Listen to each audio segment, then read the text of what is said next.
Hello students and welcome to the class. आज के class में हम एनसीईआरटी के एक्सरसाइज का डिस्कशन करेंगे। पिछले के दो क्लासेस में मैंने आपको दो एक्सरसाइज पढ़ाए थे और होमवर्क भी दिया था और आपको प्रॉमिस किया था कि हम इसका सॉल्यूशन भी लेकर आएंगे।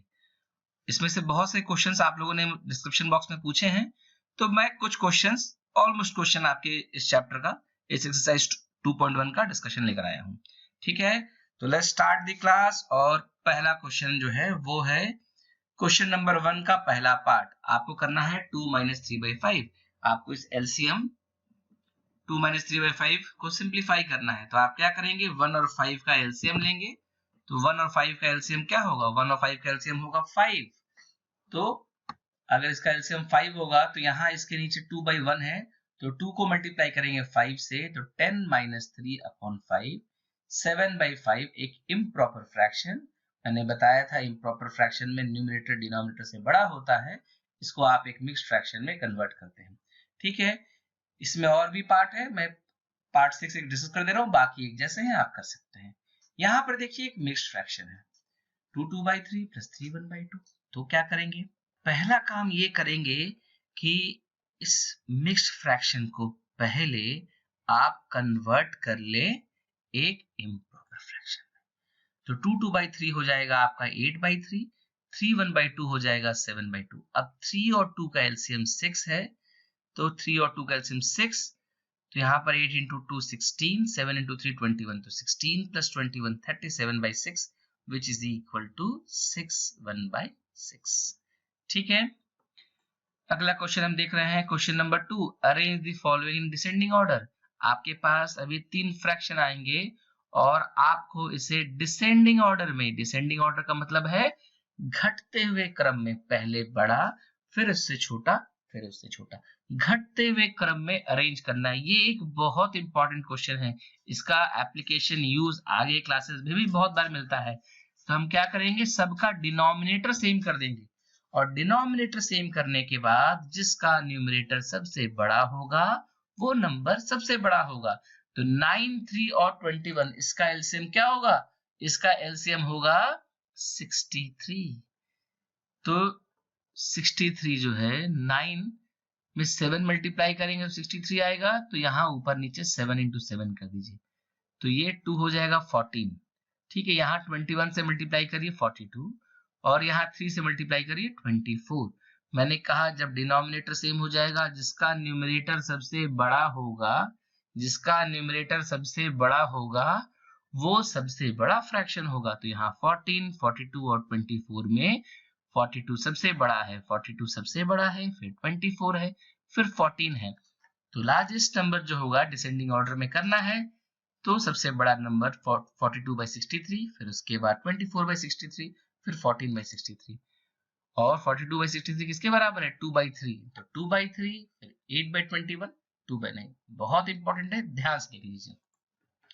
अगला सवाल था मैजिक स्क्वायर का। What is a magic square. Magic square का डेफिनेशन बताया था, ये एक 3/3 का स्क्वायर है, इसमें सभी रोज सभी कॉलम डायगोनल सबका सम बराबर अगर आएगा तो मैजिक स्क्वायर है। कह रहा है क्या ये मैजिक स्क्वायर है, तो हमने कहा along the first row, check करके क्वेश्चन में दिया था।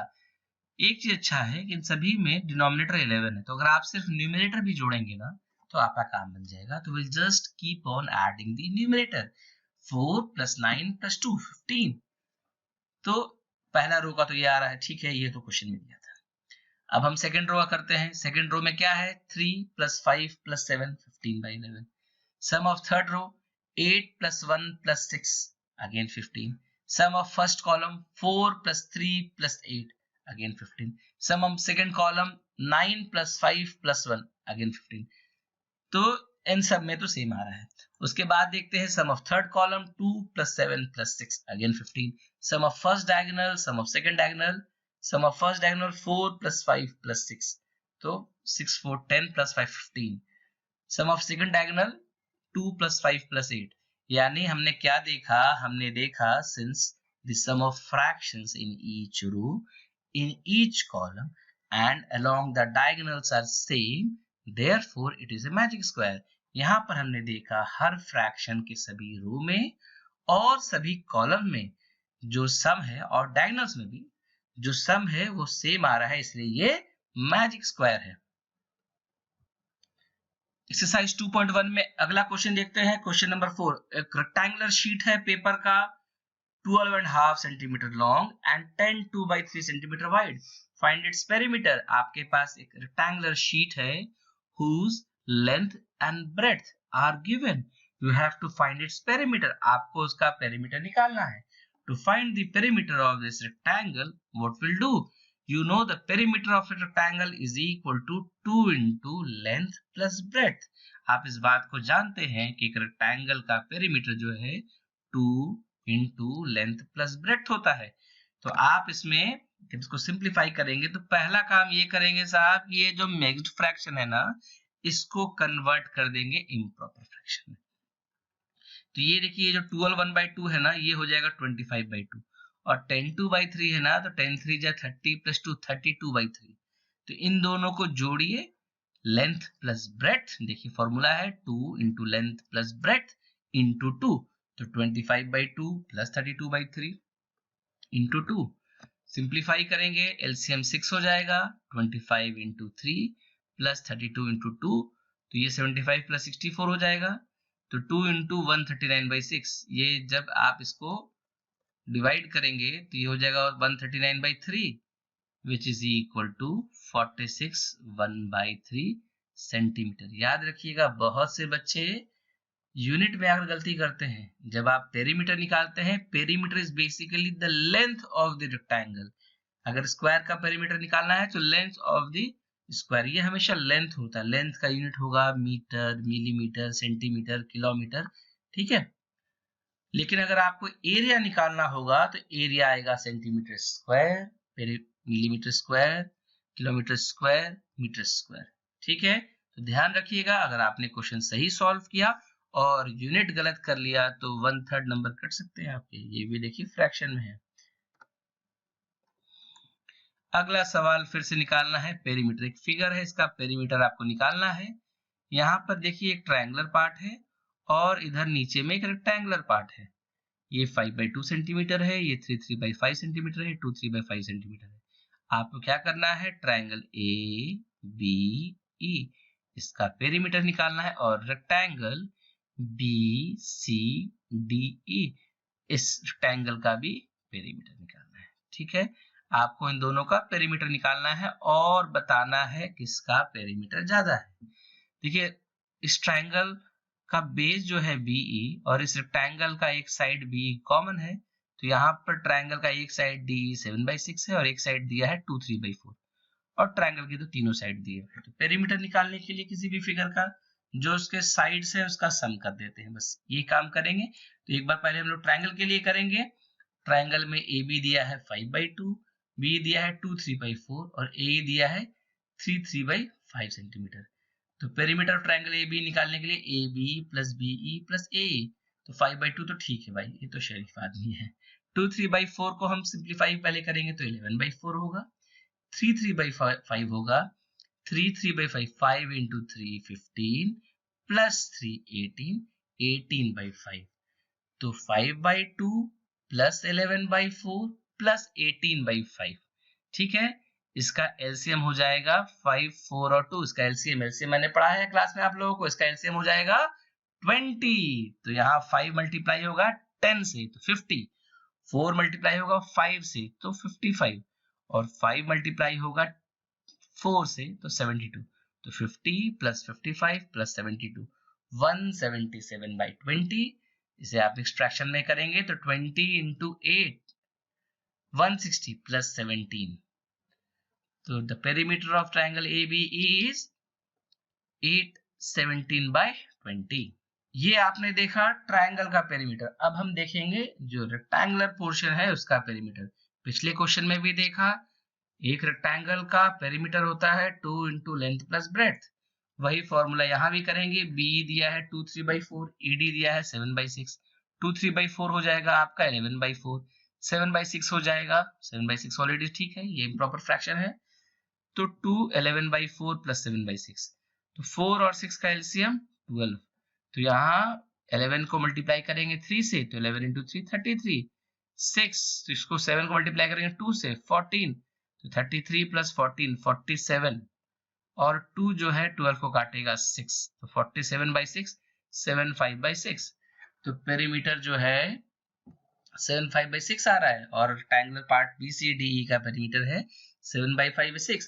सवाल का जो दूसरा पार्ट था, पहले पार्ट में आपको ट्रायंगल का और रेक्टेंगल का पेरीमीटर निकालना था, दूसरे पार्ट में आपको बताना था कि कौन बड़ा है, कंपेयर करना था। तो यहाँ पर जब आप इन दोनों को कंपेयर करिएगा तो एक आ रहा था 817/20 और एक आ रहा था 75/6। देखिए ये क्या है ना, ये 8 पॉइंट समथिंग, आप इसको शॉर्टकट तरीके से कर सकते हैं, और 75/6 जो है 7 तो पूरा है प्लस 5/6 मतलब 1 से छोटा है। तो साफ साफ दिख रहा है कि यहाँ 8 और 7 में 8 वाला बड़ा है, तो ये बड़ा होगा। अगर इसमें दिक्कत होती है आप इसको 47/6 और इसका जो सिंप्लीफिकेशन है 177/20, इन दोनों से भी सॉल्व कर सकते हैं, लेकिन ये आसान तरीका है। ठीक है, next question, therefore perimeter of triangle AB is greater than that of rectangle BCDE.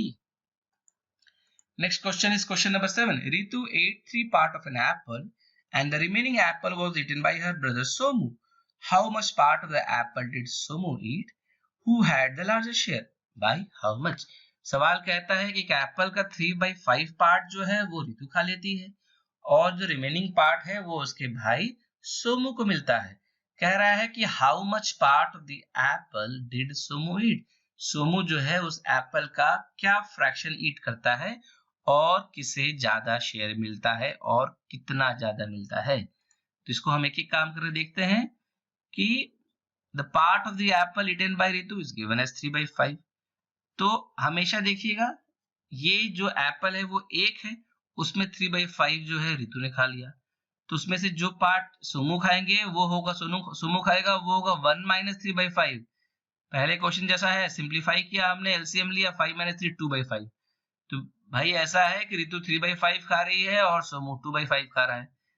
तो पहला सवाल तो मिल गया कि सोमू कितना हिस्सा खाता है, सो सोमू खाता है 2/5। Who had the larger share, किसके पास बड़ा हिस्सा है। तो अब आपको ये चेक करना है कि 3/5 और 2/5 में बड़ा कौन है। 3/5 और 2/5 में बड़ा है 3/5। अच्छा था ना, एलसीएम दोनों का डिनोमिनेटर सेम था। मैंने बताया है डिनोमिनेटर सेम होगा जिसका न्यूमरेटर बड़ा होगा। 3 और 2 में 3 बड़ा है तो 3/5 बड़ा है। तो रितु जो है had a larger share by how much, कितना ज्यादा उससे इसको मिला है।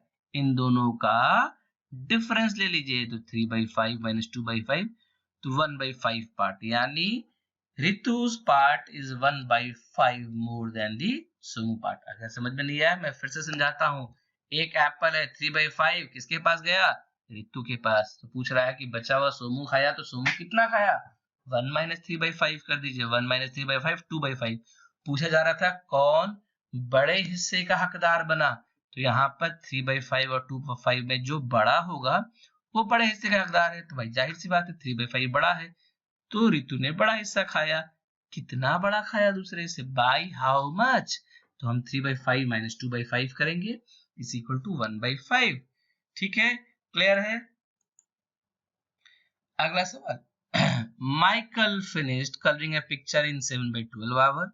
Vaibhav finished coloring the same picture in 3/4 hour. Who worked longer? By what fraction was it longer? एक काम को करने में, एक कलरिंग जॉब को करने में, एक पिक्चर को कलर करने में माइकल को 7/12 आवर लगता है, और उसी काम को करने में मिस्टर वैभव को लगता है 3/4 आवर। किसने ज्यादा देर तक काम किया। Time taken by Michael to colour the picture, picture को कलर करने माइकल को लगा 7/12, तो वैभव को लग रहा है 3/4। अब आपको बताना है कि हु वर्क लॉन्गर। तो बेसिकली करना ये है 7/12 और 3/4 में कंपेयर करके ये बताना है कि विच इज लॉन्गर, कौन बड़ा है। तो मैंने आप लोगों को फ्रैक्शन का कंपैरिजन सिखाया है, उसके लिए आप क्या करेंगे 7/12 और 3/4 में चेक करेंगे बड़ा कौन है। Converting both fraction in like fraction, like fraction का मतलब इनका डिनोमिनेटर सेम कर दीजिए। तो उसके लिए आप 4 और 12 का एलसीएम लेंगे। 4 और 12 का एलसीएम होगा 12। तो ये तो एज इट इज 7/12 रखिए, चाहे तो 1/1 से मल्टीप्लाई कर देंगे इस 3/4 में ऊपर नीचे 3 से मल्टीप्लाई करिए 3/3 से, तो 3 into 3 9, 9/12, यानी वैभव को लगता है 9/12 और माइकल को लगता है 7/12। क्वेश्चन कह रहा था कि किसने ज्यादा देर काम किया। क्लियरली 9/12 इज ग्रेटर देन 7/12 और 3/4 is greater than 7/12। thus Vaibhav worked longer time, Vaibhav को ज्यादा समय लगा। कितना ज्यादा लगा, इन दोनों का डिफरेंस ले लीजिए, 3/4 माइनस 7/12, तो 9 माइनस 7, यहाँ पर 4 और 12 कैल्सियम 12 होगा, तो ये 3 से मल्टीप्लाई हो जाएगा, तो 9 माइनस 7 2/12, 1/6 आवर। तो वैभव टुक 1/6 आवर मोर देन माइकल, यानी 1 घंटे का 6th पार्ट। मिनट्स में देखिएगा तो आप जानते हैं 1 घंटे में कितने मिनट्स होते हैं, 60 मिनट, 60/6 10 मिनट, यानी वैभव को 10 मिनट्स ज्यादा लगा उसकी कलरिंग जॉब को फिनिश करने में। ठीक है, तो ये था एक्सरसाइज 2.1 का डिस्कशन। अगले क्लास में हम देखेंगे एक्सरसाइज 2.2 का डिस्कशन। तो तब तक आप सभी क्वेश्चंस को कर लीजिए, और जो क्वेश्चंस आपके नहीं हो रहे हैं तो प्लीज डिस्क्रिप्शन बॉक्स में लिख कर भेजिए।